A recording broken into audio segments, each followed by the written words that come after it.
আচ্ছা, মানুষের জীবন কি এতটাই ঠুনকো? একটা মানুষকে এরকম অবসেসড হয়ে ভালোবাসতেই হবে কেন যে সে না থাকলে দুনিয়াতেই থাকা যাবে না? আমরা তো প্রতিনিয়তই ছোট বড় অনেক গুনাহ করি, কিন্তু শুনেছি সৃষ্টিকর্তার ক্ষমার হৃদয় এত বড় যে সে তো ক্ষমাশীল। তো আপনি যদি ঠিক মতো আপনার ভুল বুঝতে পেরে আপনি যদি ক্ষমা চান সুন্দরভাবে, আপনি ভালো কাজ করেন, আপনার মনে যাতে অনেক বেশি বিশ্বাস থাকে, তাওয়াক্কুল থাকে, আপনি আপনার যদি মানে আপনি অনেক পজিটিভলি চিন্তা করেন, আপনি মানুষকে হেল্প করেন, আপনি আপনার সামর্থ্য অনুযায়ী আপনি ভালো কাজ করার চেষ্টা করেন, একটা সময় আপনার সব কাজের উসিলাতে আপনি সৃষ্টিকর্তার কাছে যদি মাফ চান প্রত্যেকটা ভালো কাজের উসিলার জন্য, সৃষ্টিকর্তা চাইলে আপনার সেই বড় গুনাহটাও চাইলে সে ক্ষমা করে দিতে পারে। তো আমি তো আসলে মাতৃত্বের স্বাদ পাইনি, কিন্তু আমি শুনেছি মারা নাকি সন্তানের মুখ দেখার পরে পৃথিবীতে আর কোনো কিছুই এর থেকে আপন নাকি আর কিছু থাকে না। যে সন্তানটাকে ছেড়ে চলে গেলে, আচ্ছা, এই এই সন্তানটা যতদিন বেঁচে থাকবে, ওর যে বেড়ে ওঠাটা, ও মা ছাড়া ও ও বড় হবে। ও যত ভালোবাসাই পাক না কেন, ওর মার মতো কি কেউ ভালোবাসবে? মার মতো কি কেউ ভালোবাসে? মায়ের ভালোবাসার সাথে কি কোনো কোনো অন্য কোনো ভালোবাসার কম্পেয়ার করা যায়? তাহলে বাচ্চাটার জন্য হলেও কেন একটু শক্ত হইতে পারলো না?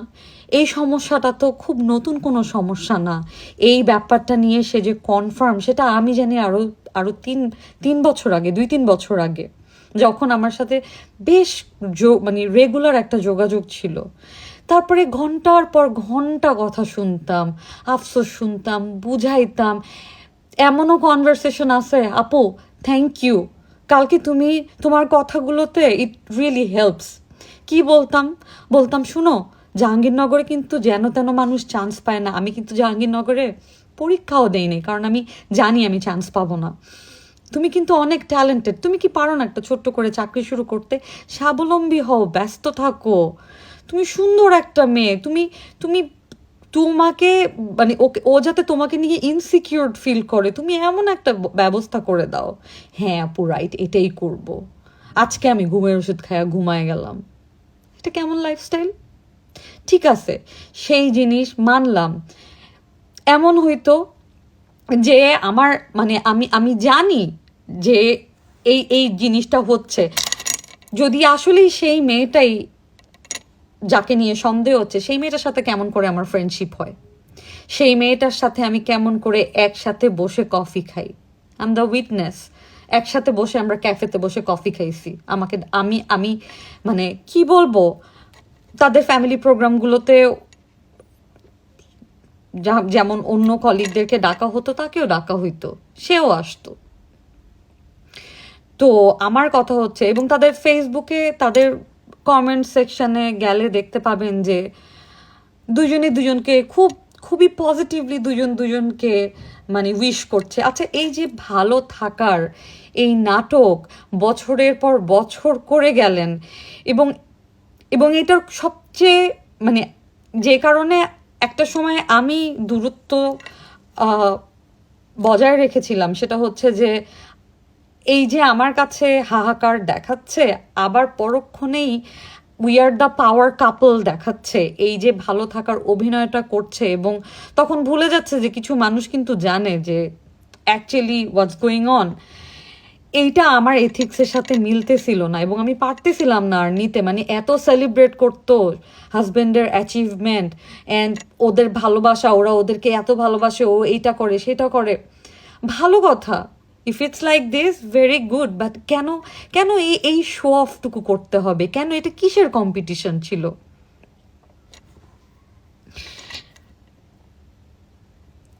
ছোট মুখে বড় কথা বলবো না, আমি আমি এই কথা বলার কেউ না, তবুও আমি বলবো ইমানটার একটু স্ট্রং হওয়া উচিত ছিল। কারণ জীবন কিন্তু একবার শেষ হয়ে গেলে ওইটাই কিন্তু শেষ, এন্ড অফ হার স্টোরি। আর নাই কিন্তু কিছু। একটা সময় গিয়ে হয়তো সব ঠিক হয়ে যাবে, কিন্তু আর কিন্তু মেয়েটা থাকলো না। সুন্দর একটা মেয়ে, একটা একটা একটা এডুকেটেড একটা মেয়ে, কেন এত ইনসিকিউরিটি? কি কি কারণে ওর ওর ওর এরকম একটা সিদ্ধান্ত নিতে হলো? আমি কোনোভাবেই মানতে পারছি না, কোনোভাবেই না। শেষ একটা গেট টুগেদারে আমি শুধু, যেহেতু একটা দূরত্ব ছিল, আমি শুধু ওকে ডেকে আমি ওর জড়তাটুকু ভাঙানোর জন্য আমি ওকে একটা হাগ করছিলাম। গ্ল্যাড আমি ওই দিন ওকে হাগ করছিলাম। আমি তো স্টার বেইজের মানে ফ্যামিলি হয়ে গেছিল, তো ওনাদের একটা গেট টুগেদারে আমার সাথে ওর যখন দেখা হয়েছিল, I hugged her because it's been a long time. আমাদের আর আগের মতো কথা হয় না, বিকজ আমি চেষ্টা করছি যে আমি এটার মধ্যে আর থাকতে চাই না। বিকজ তুমি আমাকে বলতেছো তুমি ভালো নাই, তুমি ঘুমের ওষুধ খাচ্ছ, তুমি অনেক কিছু বলতেছো, আবার আমি তোমাকে ঘন্টার পর ঘন্টা তোমার কথা শুনতেছি, আবার আমি তোমাকে বুঝাচ্ছি যে জীবন এভাবেও চেষ্টা করো সুন্দর করার, আবার তুমি ইউ আর দ্য মানে your husband is the best, you guys are the power couple, তোমরা একদম মানে অনেক লাভি ডাভি, বাট ডিপ ডাউন মানে এটা আসলে নিজেরাও জানো যে কি হচ্ছে, হোয়াটস গোয়িং অন। এই কারণে আমি আর এর মধ্যে আসলে আমি থাকতে চাইনি। তবে একটা জিনিস আমি করেছিলাম, একটা ইনফরমেশন আমি ওকে এনে দিছিলাম। আমি আমার কোয়ার্টিস্টকে জিজ্ঞেস করছিলাম এরকম কোনো কিছু কি আপনার জীবনে আছে? তখন আমার কোয়ার্টিস্ট আমাকে বলছে, আমার বউ সারা জীবন আমার বউ, ও কোনোদিন রিপ্লেসেবল না, ওকে আমি কোনো দিন রিপ্লেস করব না, ও আমার মানে ভালো কথা বলছিল, মানে বউ মানে বউ।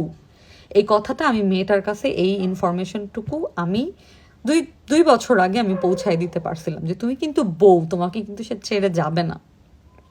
এরপরে তোমার সিদ্ধান্ত, তুমি কোনটা মানবা কোনটা মানবা না। বাট আমি তোমার জায়গায় হইলে আমি আমি আমার নিজেকে এত সুন্দর করে আমি ওখান থেকে ওয়ার্কআউট করতাম, এবং তারপরে আমি নিজেকে এত সুন্দর রাখতাম যে ও আমাকে দেখে আফসোস করতো যে আমি কি হারাইলাম।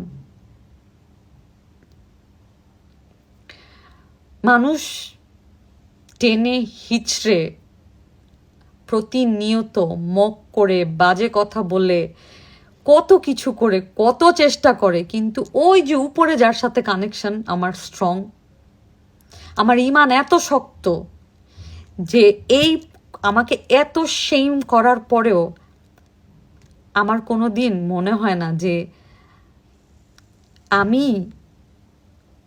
একটা দিনের জন্য হলেও ভালো কাজ করব এবং আমি কানেক্টেড থাকবো যত খুশি যত পারি আমি, as much as I can, so that I can talk to him.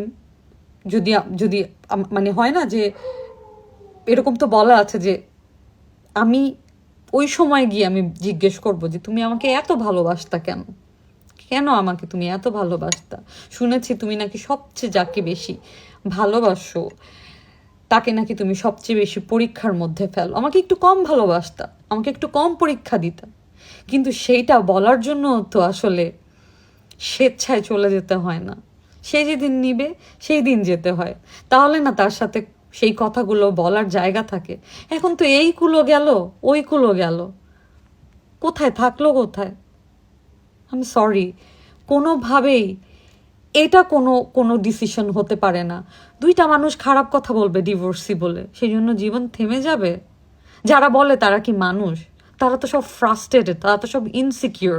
যারা ভালো আছে অ্যাকচুয়ালি, যারা ব্যস্ত কর্মব্যস্ত জীবন, সুস্থ দেহ প্রশান্ত মন, কর্মব্যস্ত সুখী জীবন, ডু ইউ রিয়েলি থিঙ্ক তারা আপনাকে গিয়ে গিয়ে বাজে কমেন্টস করে? ভাই, তাদের সময়ও নাই।